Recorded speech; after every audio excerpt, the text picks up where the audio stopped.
12월 23일 월요일 마지막 색연필.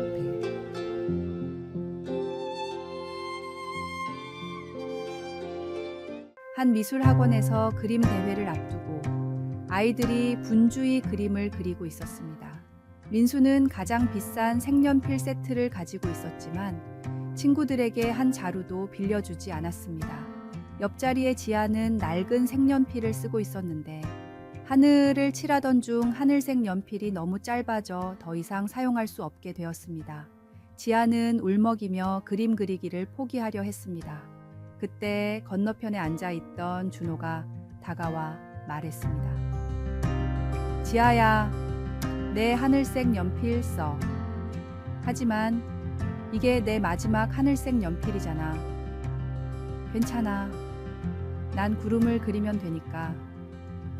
대회가 끝나고 결과가 발표되었습니다. 민수의 그림은 입상하지 못했지만 준호와 지아는 나란히 금상과 은상을 받았습니다. 심사위원은 이렇게 말했습니다. 준호의 하얀 구름과 지아의 파란 하늘이 정말 아름답게 어우러졌네요. 이 이야기는 단순한 그림 대회 이상을 보여줍니다. 우리가 가진 것을 나눌 때 나눔의 사랑은 서로의 부족함을 채우며 더 아름다운 결과를 만들어냅니다. 마지막 한 자루를 내어주는 작은 사랑이야말로 가장 큰 걸작을 만드는 시작이 됩니다. 오늘의 말씀. 주라. 그리하면 너희에게 줄 것이니 곧 후이 되어 누르고 흔들어 넘치도록 하여 너희에게 안겨주리라. 너희가 헤아리는 그 헤아림으로 너희도 헤아림을 도로 받을 것이니라. 오늘의 만나. 하나님의 사랑은 부족한 자를 채우며 나눔을 통해 더 큰 아름다움을 이루십니다. 가진 것을 나누는 작은 마음이야말로 주님께서 기뻐하시는 진정한 사랑의 표현입니다.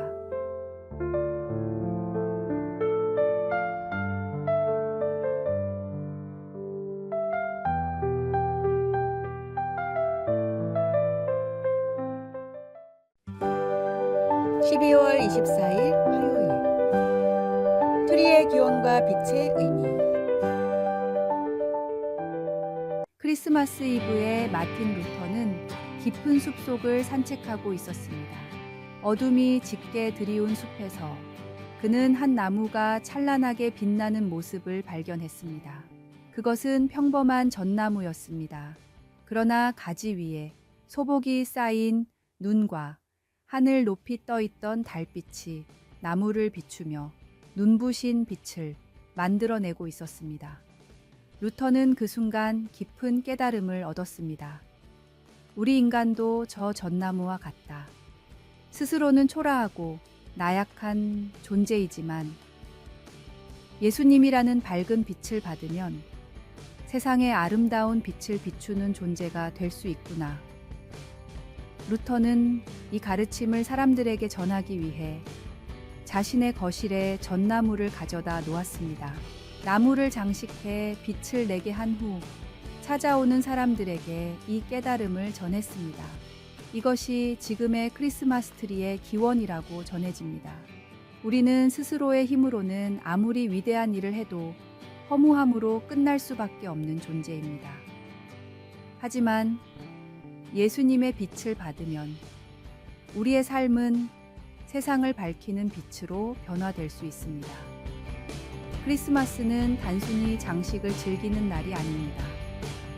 이 땅에 빛으로 오신 예수님을 생각하고 그 빛을 따라 살아가는 삶을 다짐하는 시간이 되어야 합니다. 빛으로 오신 예수님을 따라 세상의 빛을 비추는 삶을 꿈꾸는 아름다운 크리스마스가 되시길 바랍니다. 오늘의 말씀. 예수께서 또 말씀하여 이르시되 나는 세상의 빛이니 나를 따르는 자는 어둠에 다니지 아니하고 생명의 빛을 얻으리라. 오늘의 만나.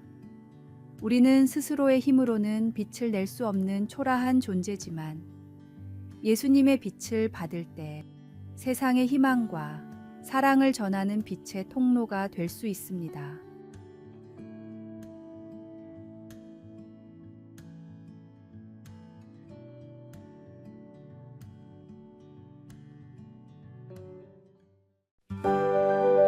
(12월 25일) 수요일 크리스마스의 기적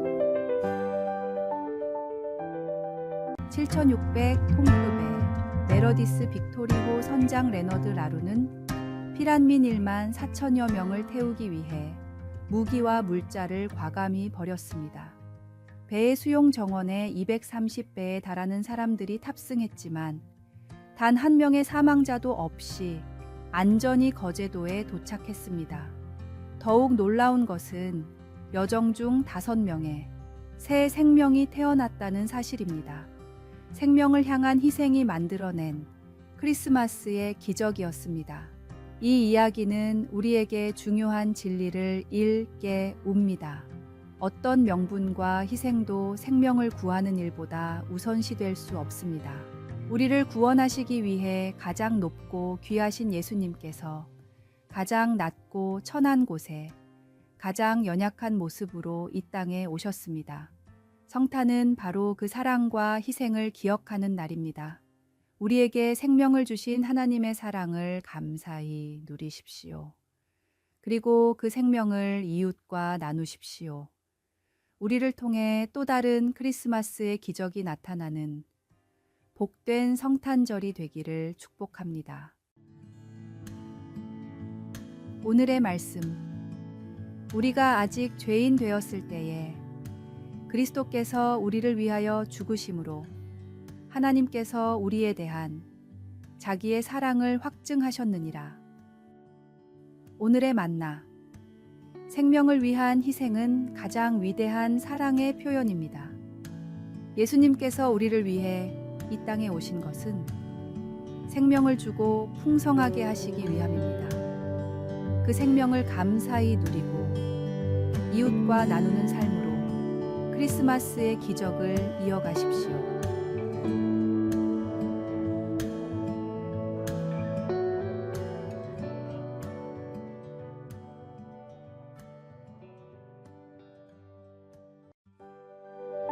(12월 26일) 목요일 거북이의 경주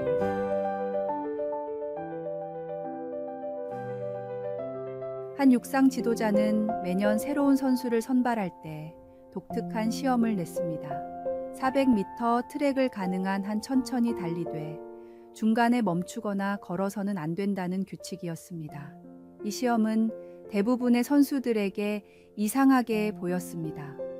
왜 빨리 달리지 않고 천천히 달려야 하나요?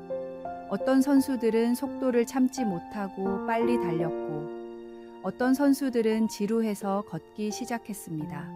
그런데 한 소녀는 거북이처럼 느리지만 일정한 속도로 달렸습니다. 다른 선수들이 웃고 놀려도 개의치 않고 끝까지 자신의 페이스를 유지했습니다. 지도자는 그 소년을 선발하며 말했습니다. 빠르게 달리는 것은 누구나 할 수 있지만 자신의 페이스를 끝까지 지키는 것은 아무나 하지 못합니다. 마라톤은 단순히 달리는 경기가 아니라 인내의 경주입니다. 그 소녀는 후에 올림픽 마라톤 메달리스트가 되었습니다. 이 이야기는 신앙의 경주를 떠올리게 합니다. 신앙은 단기간에 성과를 내는 경주가 아닙니다. 때로는 느리더라도 포기하지 않는 꾸준한 걸음이 중요합니다. 믿음의 길은 인내와 지속성으로 완성됩니다. 끝까지 자신의 걸음을 이어갈 때 우리는 결국 결승선에 도달할 것입니다. 오늘의 말씀. 이기기를 다투는 자마다 모든 일에 절제하나니 저희는 썩을 면류관을 얻고자 하되 우리는 썩지 아니할 것을 얻고자 하노라. 오늘의 만나. 신앙의 길은 한순간의 열정이 아니라 한 걸음씩 꾸준히 나아가는 인내의 여정입니다. 넘어질지라도 포기하지 않고 걸어갈 때 하나님은 우리를 결승선으로 이끄십니다.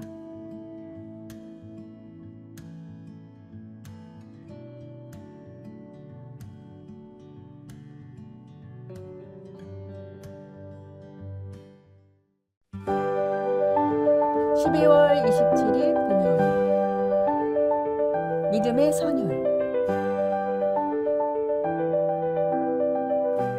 오페라 사업 실패로 깊은 좌절에 빠져 있던 핸델에게 어느 날 찰스 제넌스가 찾아와 한 대본을 건넸습니다. 성경 구절들로 엮은 메시아에 관한 대본이었습니다. 핸델은 대본을 읽으며 강한 영감을 받았습니다. 그는 24일 동안 거의 먹지도 자지도 않은 채 작곡에 몰두했습니다. 하인들의 증언에 따르면 그의 방에서는 끊임없이 음악이 흘러나왔고 때로는 눈물을 흘리며 작곡을 이어갔다고 합니다. 핸델은 절망 속에서 기쁨과 영광의 찬양을 써내려 갔습니다. 1742년 4월 더블린에서 초연된 메시아는 큰 감동을 불러일으켰습니다. 특히 할렐루야 합창이 울려 퍼질 때 조지 2세 영국 왕은 자리에서 일어나 경배했고 모든 청중이 함께 기립했습니다. 그 이후로 280년이 지난 지금까지도 할렐루야가 연주될 때마다 사람들은 일어나 하나님께 경배를 표합니다. 이 이야기는 우리의 고난 속에서도 하나님의 손길이 있음을 보여줍니다. 핸델의 절망이 위대한 찬양으로 변했듯 우리의 어려움도 하나님의 손길을 통해 새로운 아름다움으로 변화될 수 있습니다. 고난은 끝이 아니라 하나님의 놀라운 일을 준비하는 과정입니다. 오늘의 말씀. 우리가 알거니와 하나님을 사랑하는 자, 곧 그의 뜻대로 부르심을 입은 자들에게는 모든 것이 합력하여 선을 이루느니라. 오늘의 만나. 고난 속에서도 하나님은 쉬지 않으십니다. 절망이 찬양으로, 시련이 영광으로 변할 때 우리는 하나님의 손길이 우리 삶을 새롭게 하시는 것을 경험할 것입니다.